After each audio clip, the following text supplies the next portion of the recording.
నిన్న supreme court judgement మీరు చూశారు. అనేక మంది దాని గురించి మాట్లాడుతున్నారు.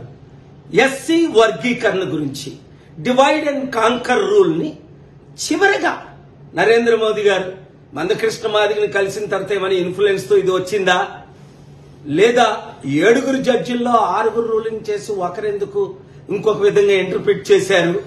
అసలు ఎస్సీ వర్గీకరణ గురించి ఎంతమందికి తెలుసు? మాలా మాదిగల పెయిన్ నాకు తెలుసు, ఎందుకంటే నేను దళితుల అమ్మాయిని పెళ్లి చేసుకున్నాను కాబట్టి. వీళ్ళు డివైడ్ చేయడమే వాళ్ళ ఉద్దేశం. చంద్రబాబు నాయుడు గారు 94లో సంవత్సరం ముఖ్యమంత్రి కాకముందు మాల మాదిగల ఓట్లు ఎక్కువ కాంగ్రెస్ పడుతున్నాయని, మాదిగల్ని డివైడ్ చేస్తే మనకు ఓట్లు పడతాయని అక్కడ ఆయన, తెలంగాణలో నరేంద్ర మోదీ గారు ముఖ్య ఉద్దేశం మీ అందరికీ తెలిసింది. అసలు జాబ్స్ ఇచ్చినయే తక్కువ. ఎక్కడున్నాయి? 1000 మంది అప్లై చేస్తే ఒక్క జాబ్ ఉంది, 990 మంది నిరుద్యోగులు ఉన్నారు. అలాంటిది ఈక్వల్ గా జాబ్స్ ఉంటేనే కదా ఇవ్వడానికి. ఇది అంతా పొలిటికల్ గేమ్ అని గమనించిన రోజునే తెలుగు రాష్ట్రాల 60% ఉన్న బీసీ ముఖ్యమంత్రి అవుతాడు.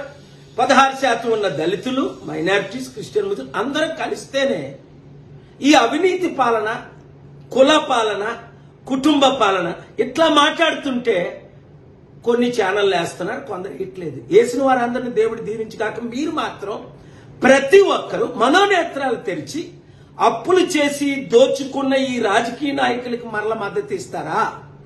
మార్పు రావాలి, అంబేద్కర్ ఆశయాలు నెరవేరాలి, మాలామాదిగా విడిపోకూడదు, ఐకమత్యమే మహాబలం అని కలిసి పనిచేద్దామా? నిర్ణయం తీసుకోండి. ఈ వీడియో అందరికీ షేర్ చేయండి.